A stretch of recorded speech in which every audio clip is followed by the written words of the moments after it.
Welcome to Wisdom for the Present, where we take ancient truth and bring it to clear, modern understanding. This episode uses AI-generated narration based on human researched and written material. So glad to be here to jump into this material today. Yeah, and I want to start with a question for you as we get into this deep dive. Right. What if I told you that having an overwhelming military advantage, or just access to infinite data, or a massive bank account, what if those are the exact things that guarantee your defeat? I mean, that completely flips our normal script, right? Because we spend our entire lives trying to accumulate those exact things. Exactly. We just assume they insulate us from failure. Yeah. We look at the metrics, we count the troops, we check our balance, and we think, we're safe. Right. But the texts we are exploring today, they take those modern metrics of success and they entirely flip them on their head. It's wild. It really is. So for this deep dive, we are looking at excerpts and some really detailed commentaries from chapters 7, 8, and 9 of the Qur'an. Yeah, those are known as the elevated places, the accessions, and the immunity. And what's fascinating is the commentary we're using doesn't just treat these chapters as mere historical records, right? No, not at all. It uses them as a mirror. It forces a complete redefinition of what words like wealth or victory or even blindness actually mean. Which sets up a framework that is, honestly, almost uncomfortably relevant to our hyper-materialistic world today. Uncomfortable is definitely the word for it. The paradigm shift here is absolute. So our whole journey today is really about this collision between spiritual integrity and material illusion. It's an ultimate battle, but not just swords in the desert. Right. It's a battle against human arrogance. Yeah, and that arrogance can take so many forms, like a hoarded fortune or an intimidating army, or just our stubborn refusal to use our own inner faculties of reason. Exactly. And to even begin to understand how to live wisely according to these texts, we first have to confront this human tendency to basically sleepwalk through life. Oh, that's such a good way to put it, sleepwalking. Yeah, the commentary highlights some of the starkest, most uncompromising warnings about human nature you will ever encounter. It argues that without active spiritual engagement, our baseline human condition is a state of profound sensory deprivation. Which brings us straight to the language in chapters 7 and 8. The text brings up this concept of being deaf and dumb, and it goes so far as to call people in this state the vilest of animals, which is heavy language. It is very heavy, but it's clearly not talking about a physical disability. Right. It specifically describes those who have hearts that do not understand, eyes that do not see, and ears that do not hear. Yeah, and then it compares them to cattle. Yeah. And then it actually twists the knife further by saying, nay, they are in worse error. Worse than cattle. Yeah. So let's unpack that. The commentary dives into the mechanics of that phrasing, right? Like the heart that does not understand. Right, because in this context, the heart isn't just an organ pumping blood, it's pointing to the seat of human consciousness. Like empathy and moral reasoning. Exactly. We are born with these incredible high-level faculties. We have the capacity for deep reflection and cosmic awareness. Yeah, but the text asserts that hell, at least in this context, is populated largely by those who had every opportunity to perceive deeper truths, but actively chose spiritual blindness. They repeatedly close it. It's an act of suppression. It kind of makes me think of, well, imagine someone buying a state-of-the-art supercomputer, right? Like the most advanced processing power on Earth. Okay. Yeah. But they use it exclusively as a paperweight. Oh, that's a great analogy. Right, because you have the ultimate hardware human consciousness, the ability to connect abstract dots, to feel empathy for someone across the globe, to contemplate infinity, but you completely fail to run the software. You just let it sit there gathering dust. Exactly. And instead, you just react to whatever bright light or loud noise is immediately in front of your face. Which is where that comparison to cattle is so vital, because an animal simply acts on instinct, right? Right. It grazes, it sleeps. It reacts to immediate physical stimuli, seeks shelter, and there's absolutely no moral failing in a cow acting like a cow. Sure, it's just doing what it's built to do. Right. But a human being who chooses to live entirely on that same reactive, instinctual level, ignoring their vast spiritual and moral capacities, well, they are in worse error. Because they're actively squandering a higher potential. Exactly. They are suppressing their own humanity. Which sets up one of the most striking, really visceral metaphors in the entire commentary, I think, over in chapter 7, verse 176. Yeah, that's the parable of the dog. Yes. Yeah, it describes a man who fundamentally rejects spiritual elevation. It says he's someone who clings to the earth. And the metaphor is just so jarring. It really is. It likens him to a dog that lolls out its tongue, or pants, whether you attack it or leave it alone. So the commentary notes that this imagery signifies a state of helpless enslavement to low desires. Because of the panting. Yeah, think about the physiology of a panting dog. It's a visceral, autonomic reaction, usually tied to intense heat or exhaustion. Right, the dog isn't choosing to pant. It's compelled to. Exactly. In this metaphor, the man who clings to the earth is in a constant, involuntary state of panting after the material world. And the really haunting part of that phrase, for me anyway, is whether you attack it or leave it alone. Mm-hmm. It implies that his external circumstances literally do not change his internal state. And that is precisely the point the commentary emphasizes. It does not matter if this person is obscenely wealthy or desperately poor. Or whether they're living in perfect comfort or facing intense adversity. Right. Their state of greedy anticipation, that exhausting, relentless pursuit of earthly acquisition, it never ceases. They're entirely bound by their worldly appetite. Incapable of experiencing actual peace no matter how much they accumulate. Wow. That completely moves the concept of greed away from just having a lot of stuff, you know? How so? Well, it frames it as a psychological disease. You could be sitting in a fortress, perfectly safe, with every physical need met, and still be panting for more. Oh, yeah. It's a total enslavement of the mind. And this insatiable appetite for the material, it inevitably bleeds into how we interact with society, right? Always. Which brings us to the story of the prophet Shu'aib preaching to the people of Midian. The transition in the text to Shu'aib is fascinating because his core spiritual message is inextricably linked to raw economics. Yeah, he tells his people to serve the divine, and then the very next instruction, like in the exact same breath, is about market scales. Right. He says, "Therefore give full measure and weight, and do not diminish to men their things, and do not make mischief in the land." Okay, I have to play devil's advocate here for a second. Go for it. Why does a grand cosmic text dealing with heaven, hell, and the ultimate nature of human consciousness care so deeply about auditing a grocery store transaction? It does feel jarring, doesn't it?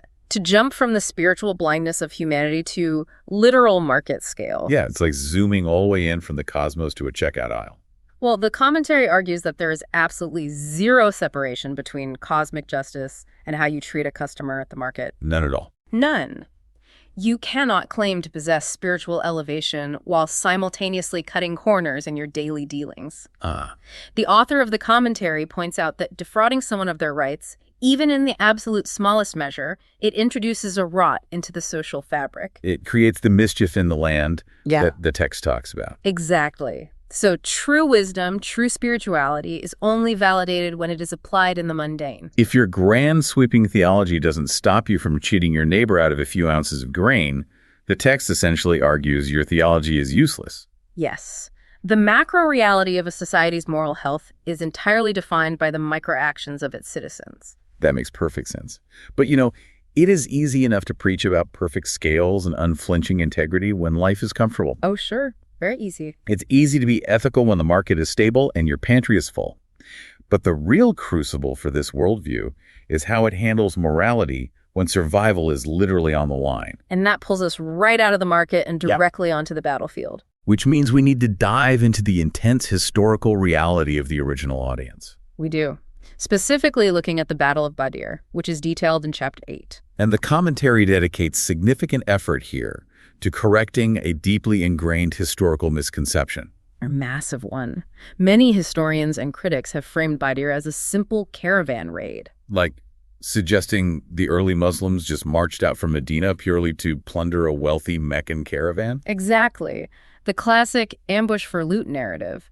It paints the early community as mere opportunists. But the commentary pushes back on that hard. Vehemently. It relies heavily on the internal textual evidence of Chapter 8 itself to argue against this. Because the text reveals the makeup of the Muslim force, right? Yes. They were an incredibly small, ill-equipped force of about 300 individuals. And they weren't exactly a seasoned military unit. Not at all. The ranks consisted mostly of old men and raw, inexperienced youths. The commentary explains they did not march out to instigate a war for wealth. So what were they doing? They were forced into a desperate defensive posture. They were facing 1,000 heavily armed, seasoned Meccan warriors who were actively marching toward them. The psychology of that moment must have been just Overwhelming. Unimaginable fear. Yeah. I mean, you're massively outnumbered, severely under-equipped, and facing a literal existential threat to your entire community. And the text does not shy away from that raw human fear. It acknowledges their profound vulnerability. But then, in that exact moment of absolute numerical and physical weakness, they're promised divine aid. Yes, and the commentary highlights a beautiful, incredibly specific detail from the text about how that aid manifested the rain before the battle. Now, rain in the desert is always significant, but the text gives it a dual purpose here, doesn't it? It does. The rain is described spiritually as a provision that comforted their hearts and purified them. But it's tactical too, right? Absolutely.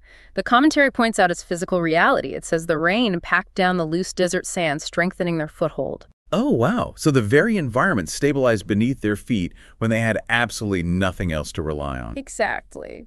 It is a vivid tactical detail wrapped perfectly inside a spiritual truth.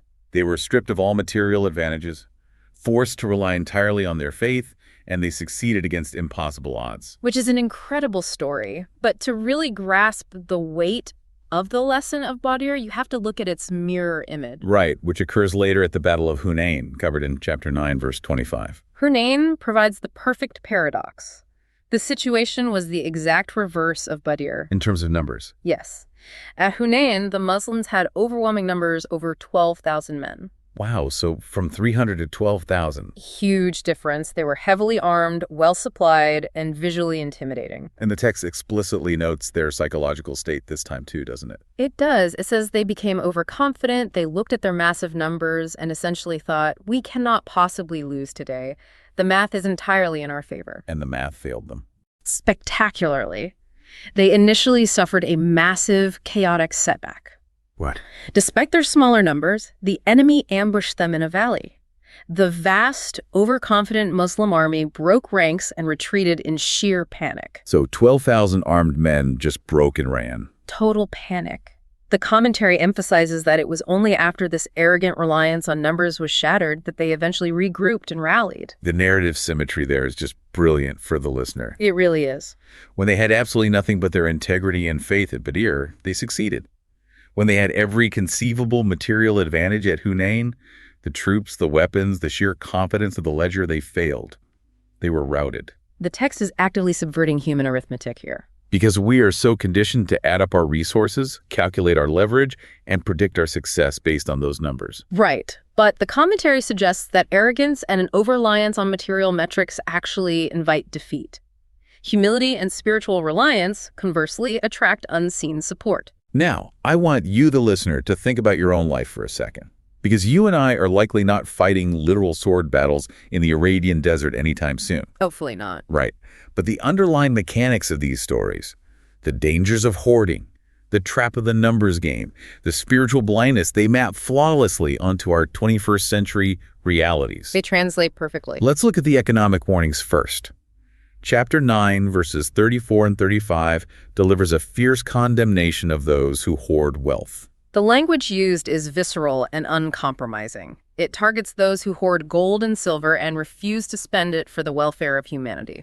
And the punishment described is wild. Yeah, it says that on the day of judgment, that very wealth will be heated in the fire of hell, and their foreheads, their sides, and their backs will be branded with it. Branded with their own gold. It immediately evokes this idea of modern dragon sickness, Oh, like sitting on a pile of treasure. Exactly. We see this absolute obsession with extreme wealth inequality today, where capital is hoarded just for the sake of watching a net worth number tick upward. Right. You hoard wealth to build a fortress against the world, to protect yourself. But the text argues that the hoard becomes your torture. The wealth you refuse to share damages the society you have to live in, and ultimately, it brands your conscience. And the commentary delves into the specific symbolism of the branding, too. Because you might wonder why the forehead, the side, and the back. Yeah, why those specific spots? Well, these areas represent the entirety of the human person. The forehead signifies the mind and your outward identity. Okay, that tracks. The sides represent your strength and your arms. The back represents your foundation and stability. So it covers everything. Exactly. The text is illustrating that when you hoard resources while others suffer, that selfishness doesn't just sit passively in an offshore vault somewhere. It disfigures your fundamental humanity. Yes. It completely overtakes your identity. You become the panting dog we talked about earlier, Oh, but now you are actively branded by the very earth you clung to. what an image.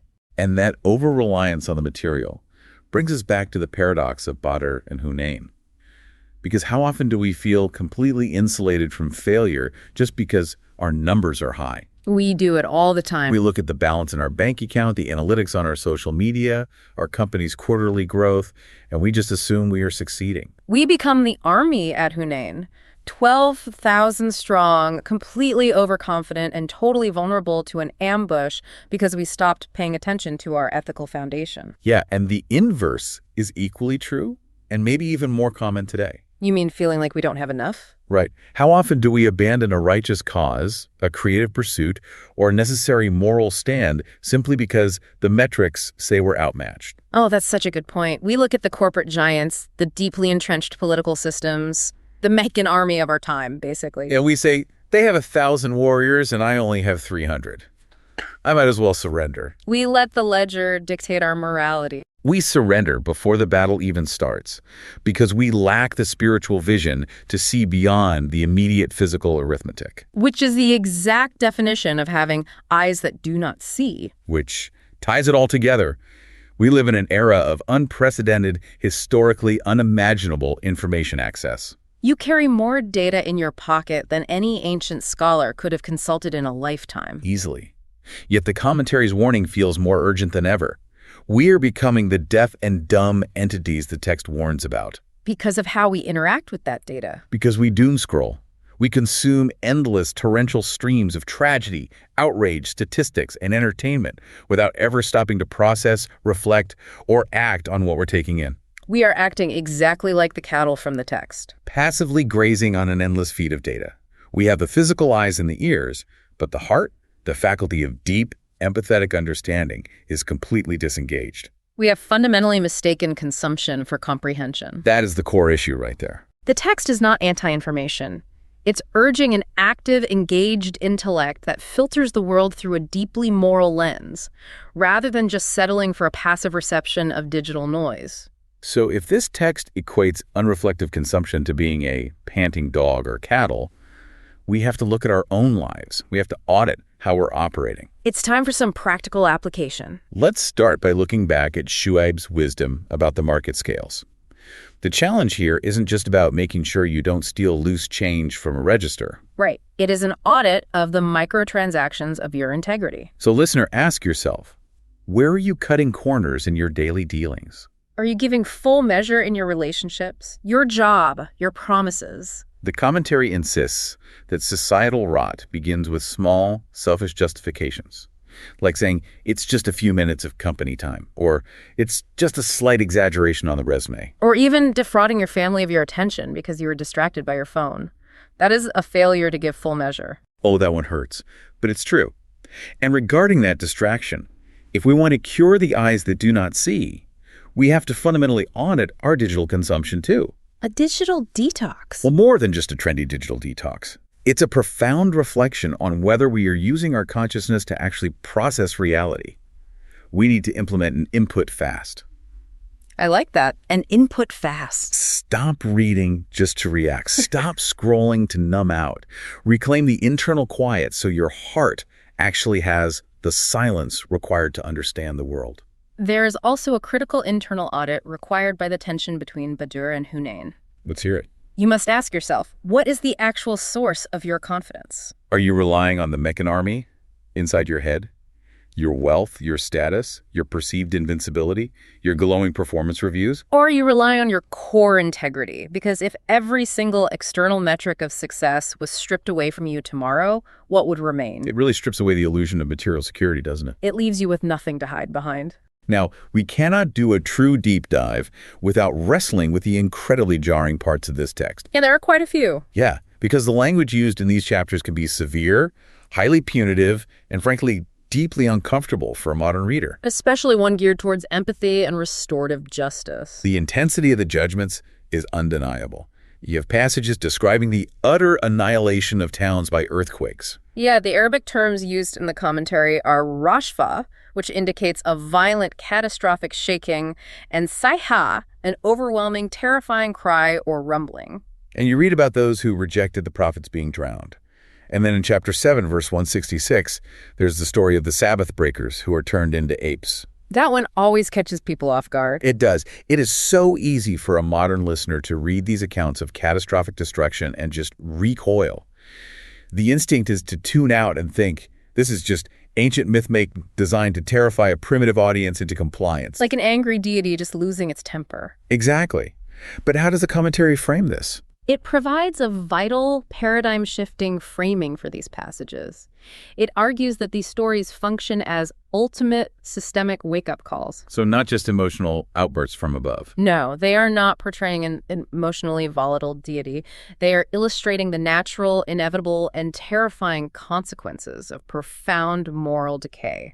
Okay, let's look at the story of the Sabbath breakers as an example of this nuanced reading. Great example. These were fishermen who decided the rules didn't apply to their profit margins. Right, because the institution of the Sabbath was designed to give the community spiritual rest, to mandate a hard pause from the relentless, exhausting pursuit of material gain. But these individuals were subverting those very laws for the sake of greed. They were finding clever legal loopholes to continue fishing and accumulating wealth on the Sabbath. And the punishment described is that they are turned into apes. Which sounds completely wild to a modern ear. It does. And the commentary offers a really profound analysis of this consequence. While some classical scholars take the physical transformation literally, the underlying spiritual reality the commentator emphasizes is far more chilling. What's the spiritual reality? Well, by completely abandoning their higher moral calling, by bypassing spiritual restraint for base animalistic greed, they internally degraded into animals. They willfully surrendered their human elevation. Exactly. They became the panting dog. They lost the very faculty of spiritual restraint that made them human. So whether literal or metaphorical, their outward form or societal state eventually reflected that inner self-inflicted degradation. Right. It is a terrifying metaphor for what happens when an entire culture gives itself over to unrestricted exploitation and loopholes. You don't just lose your money, you lose your humanity. Yes. Your very nature changes. Now, this same requirement for critical historical framing applies to the severe military regulations discussed in Chapter 8. Right. The rules of engagement. The text outlines strict rules around taking prisoners of war and striking enemies. And we have to view this through an impartial historical lens to understand its actual impact. We really do, because taking it out of context leads to massive misunderstandings. We want to make it clear we're impartially reporting the text's defense here without endorsing violence or taking modern political sides. So the text is explicitly defending the early Muslims' right to resist annihilation. Yes, but it is doing so by establishing rigid regulations where absolutely none existed before. So we had to unpack the text's own internal logic here. Why does the text justify this resistance, and why are these specific, harsh-sounding rules implemented? According to the commentary, the primary justification is the right to resist relentless existential oppression. But the revolutionary aspect, historically speaking, is the introduction of regulation into absolute chaos. What kind of regulation? The text dictates that no prisoners should be taken until a regular, formal war or slaughter in the land has taken place. Okay, to a modern ear, demanding that slaughter must occur before taking prisoners sounds incredibly barbaric. It does sound harsh until you understand the context of ancient Arabia. Endless, unregulated tribal raiding, kidnapping for ransom, and arbitrary captivity were the absolute economic norm. So anyone can just grab anyone else? Basically, yes. Yeah. A stronger tribe could simply ambush a peaceful caravan, enslave everyone, and demand ransom without ever declaring a formal state of war. It was a skirmish economy built on perpetual terror. Exactly. So, this regulation in Chapter 8 was actually an attempt to restrict violence. Wow. So it was a massive step forward in the ethics of conflict for that time. It was. By restricting the taking of captives strictly to formal, declared defensive warfare, it was essentially outlawing the random kidnapping and unregulated raiding that plagued the region. It demanded that conflict could not be a casual enterprise for profit. Right. It took the profit motive out of kidnapping. This requires real discernment for us today, because we have to separate the timeless wisdom from the specific 7th century historical container it arrived in. We aren't meant to copy 7th century military tactics. No, obviously not. But the enduring wisdom is that even in our worst, most violent conflicts, there must be a code of ethics. Proportionality, regulation, and the rule of law must triumph over chaotic vengeance and unregulated cruelty. And the commentary demonstrates this exact type of critical discernment beautifully in another area, too, when it discusses the nature of miracles. Specifically, the story of Moses' rod turning into a serpent. Yes. This is one of the most fascinating notes in the entire commentary, I think, because we all have this cinematic version in our heads. Oh, a Hollywood version, yeah. A prophet throws a wooden stick onto the sand, the laws of physics are temporarily suspended, and actual reptilian DNA materializes. But the commentator challenges that purely literal reading. He suggests that this event was a profound spiritual vision granted simultaneously to Moses, the Pharaoh, and the enchanters. A shared vision. Yes. The text notes that when Moses is alone, going about his normal life, his staff is just a staff. It doesn't hiss at him while he's walking. Exactly. But in these specific, highly charged moments of divine confrontation, the observers are temporarily transported. So the commentator is arguing that the physical wood didn't chemically alter. Instead, the minds of everyone present were suddenly elevated to perceive a profound spiritual reality that was mapped over the physical world. Exactly. It is described as a state in which the human mind rises above the strict limitations of the physical environment, beholding truths that are entirely invisible to the physical eye. And what was that spiritual truth? The spiritual truth underlying the rod turning into a serpent was the inevitability that the truth Moses brought would consume the falsehoods of Pharaoh's court.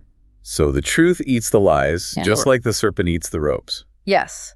This interpretation is a profound, rational attempt to reconcile divine action with the observable laws of reality.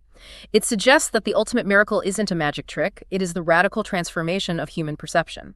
Changing how they actually see reality. And, this idea of Moses' miracle being a transformation of perception rather than just a neat magic trick isn't an isolated idea in this text. No, it fits into a larger pattern. Right. When you look at how this text treats all the prophets demanding absolute moral integrity, like we see in its defense of Lot, you start to see a thread that connects and sometimes radically challenges the other great wisdom traditions of the world. The commentary is highly aware of its place within the broader human search for meaning. It draws sharp contrasts with how the prophets are sometimes depicted in biblical traditions. Like with Lot. Yeah. The commentary places a massive emphasis on the absolute moral integrity of the divine messengers. For example, it explicitly and vigorously defends the character of Lot. It portrays him as a purely righteous man. Yes, categorically rejecting the narrative found in the book of Genesis regarding incest with his daughters. The text insists on a much higher, uncompromising standard for the archetype of the prophet. They cannot be spiritually blind, therefore they cannot engage in the mischief the text condemns. Right. And we see another fascinating narrative divergence in the story of Moses' enchanters. How does that play out differently? Well, in the biblical Exodus narrative, the magicians oppose Moses, but there isn't a strong, immediate narrative of their redemption. They're just the bad guys. Right.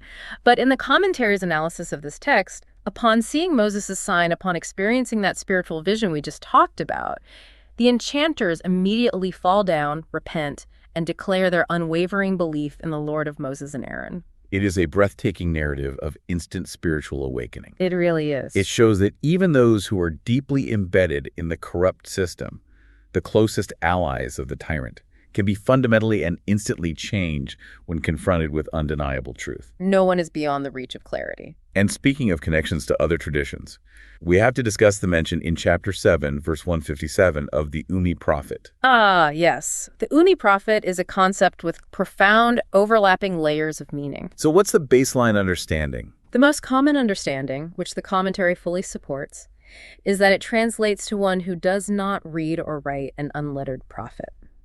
And the significance there is that the immense wisdom and structural complexity he brought was clearly not the result of human study or academic synthesis, but of direct divine revelation. Exactly. But the commentator doesn't stop there. He connects the word Umi to the broader Abrahamic family tree, fundamentally shifting how we view the historical narrative. Well, this is the part about the Gentile connection, right? Yes. The commentary heavily suggests that Umi also signifies a Gentile specifically, a non-Israelite originating from the metropolis of Arabia, Mecca. And how does that connect back to the Bible? It draws incredibly detailed parallels to biblical prophecies, specifically pointing to Deuteronomy 18, which speaks of a prophet rising up from among their brethren. And the commentator traces those genealogical lines directly to the Ishmaelites. Yes.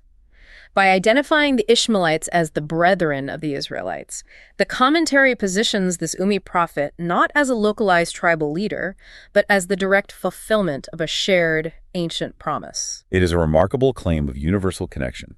It binds these distinct traditions together through a shared historical and spiritual lineage. It really widens the lens on the whole narrative. And if we look even wider, beyond just the Abrahamic faiths, we see these exact same human truths echoing everywhere. We certainly do. Go back to that devastating parable of the dog panting, helplessly clinging to the earth, regardless of its circumstances. Right, the enslavement to material desires. You cannot read that without instantly recognizing the core Buddhist concept of upadana.